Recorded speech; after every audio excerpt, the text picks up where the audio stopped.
اب سورہ واقعہ شروع ہو رہی ہے. یہاں یہ یاد رکھیے گا عبداللہ ابن مسعود رضی اللہ تعالیٰ جب بیمار ہوئے عثمان غنی دیکھنے کے لیے آئے. عثمان غنی نے کہا کہ میں آپ کو کچھ دینا چاہتا ہوں. انہوں نے فرمایا نہیں, مجھے رسول اللہ خزانہ دے کے گئے. عثمان غنی نے جب سنا کہ رسول اللہ خزانہ دے کے گئے تو حیرانگی ہوئی, کون سا رسول اللہ خزانہ دے کے گئے؟ فرمایا مجھے آقا علیہ السلام نے فرمایا تھا جو شخص سورہ واقعہ پڑھے گا اس کا گھر کبھی برباد نہیں ہوگا, کبھی تنگ دست نہیں ہوگا. ہم نے فرمایا میں نے اپنی بیٹیوں کو سورہ واقعہ بتا دی ہے, میرا یقین ہے کہ کبھی نہ برباد ہوگا گھر, نہ کبھی تنگ دست ہوں گے. سورہ واقعہ میں 3 لوگوں کا تذکرہ ہے. ناظرین قرآن سے سنیے گا. السابقون المقربون, سبقت والے.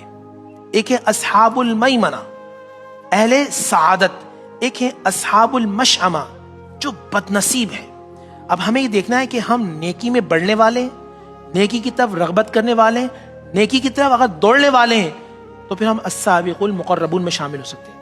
اور ہم کوششیں کر رہے ہیں تو اصحاب المیمنہ, اللہ سارے نام اعمال سیدھے ہاتھ میں دے گا. ایک ہے اصحاب المشأمہ, بائیں ہاتھ والے. اور بائیں ہاتھ والے یومئذ خاشیہ, شرمندہ چہرے ہو کے اللہ کے سامنے لائے جائیں گے. اللہ اکبر. پھر قرآن عظیم کے بارے میں بات کی جاتی ہے کہ اللہ نے اسے لوح محفوظ.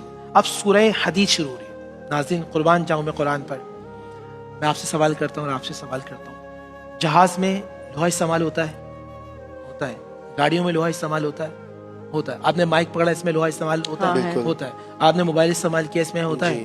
آپ نے لگایا اس میں موبائل استعمال ہوتا ہے. آپ یہاں بیٹھے ہیں اس پہ بھی لوہا کیلے ہیں. تو دنیا کی ہر چیز میں لوہا استعمال ہوتا ہے. اور حدید جسم میں بھی ہوتے ہیں لوگوں کے. اب مزے کی بات دیکھیں, سورہ حدید, سورہ حدید کا مطلب ہے لوہا.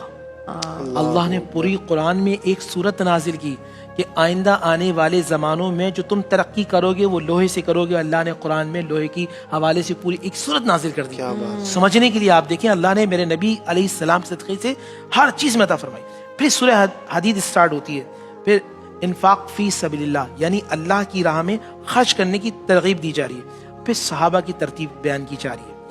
اس پوری کائنات میں 1,24,000 کم و بیش صحابہ جنہوں نے حضور کا حجۃ الوداع کا خطبہ سنا. تو اس پوری کائنات میں وہ افضل, ایک قرآن کی ترتیب ہے. اس کے بعد جو 1500 والے اصحاب بیت رضوان ہیں وہ افضل, ان سے احد والے 750 والے وہ افضل, ان سے 313 والے بدر والے افضل. بدر والوں میں عشرہ مبشرہ افضل, عشرہ مبشرہ میں 4 خلفائے راشدین افضل, اور خلفائے راشدین میں سیدنا ابو بکر صدیق سب سے افضل. سبحان اللہ, سبحان. یہ